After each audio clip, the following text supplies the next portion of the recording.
The Cavaliers, it's a tough situation. They win a game and people upset with it. They lose a game, people upset with it. Brad, help me out here. What are we supposed to do here? and even if they get the top pick, they would pick Zion, wouldn't they? I would, right? I would. Here, so the Cavs, the way the league is structured now, they're no longer in the day where you can have. In my era, you had 10 great players on a team. I only had 5 starters and the 5 or 6 guys that came off the bench. They could have went to other teams and played significant minutes everywhere. It's not like that because of the salary now, the salary structure of this league. So you're doing good to have 3 guys on a team and then the rest are serviceable people. So when LeBron cut out of town, right, pretty much left us with the cupboard there, right? And so we're in a rebuilding mode. I don't think that's blind to anybody here. I think the upside on Cleveland is I think they're doing it the right way. They've got guys out there playing hard, trying to win games. Right, they just don't have enough to get over the hump on a nightly basis. But I think the way the league is structured now, you have to look at the Philadelphia model and teams like that. You have to go down to the bottom to come back up. And if can a medium-sized market do that? Yeah, you can do it. You can do it, but you may not have the longevity that a bigger-sized market could do. The problem is when you try to play the middle of the road, I'm just going to hang around. I'm going to be the team to make the A seed in the playoffs and get it put out in the first round. It gets you nowhere. Yeah. It really does. Hammer, they doing the right thing? Or I think they lucked out that Love got hurt because otherwise they wouldn't really be in play for Zion Williamson.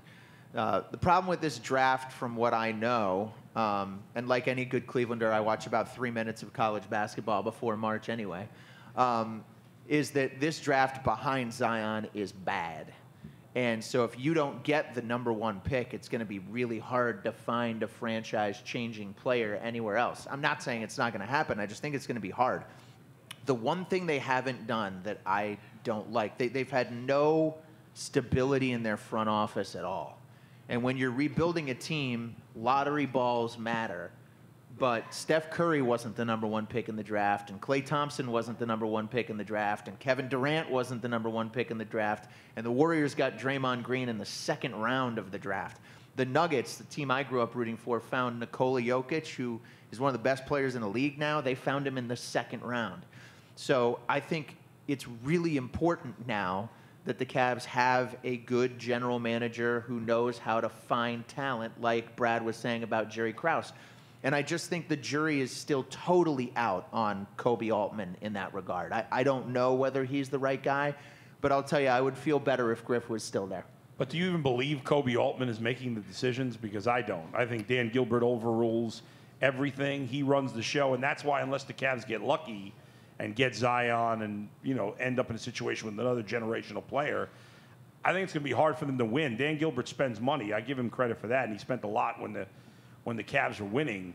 But by all accounts, the reason they never keep any consistency is because guys get frustrated. He doesn't want to pay anybody.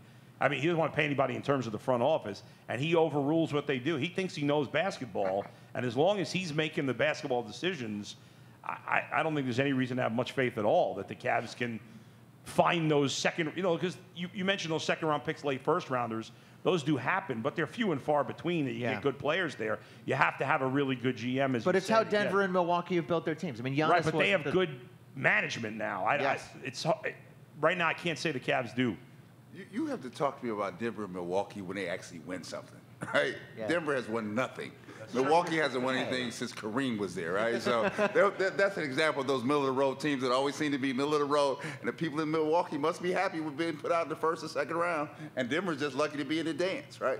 When you are really a significant team, it is, to Bull's point, it is, and Aaron's point, it is the people that go to the high school games, right, that are watching.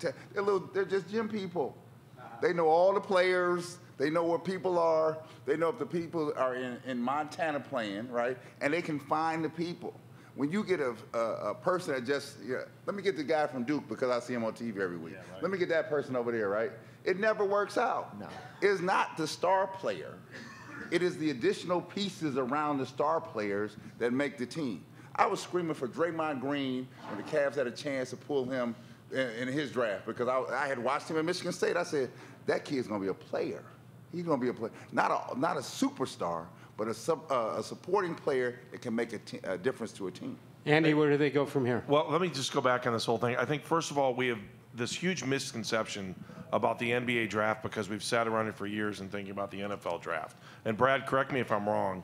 I mean, if you're outside of the top 5, it's a crapshoot that you're going to have a good career. And always. I think that we just get so enamored with saying we've got to get this great second-round pick, or we got to. I mean, the hits on the Draymond Greens are few and far between, and they got really lucky at Golden State. In fact, at one point, Golden State had made a phone call to the Cavs and said, "We will trade if you want to trade Kyrie Irving for both of the Splash Brothers."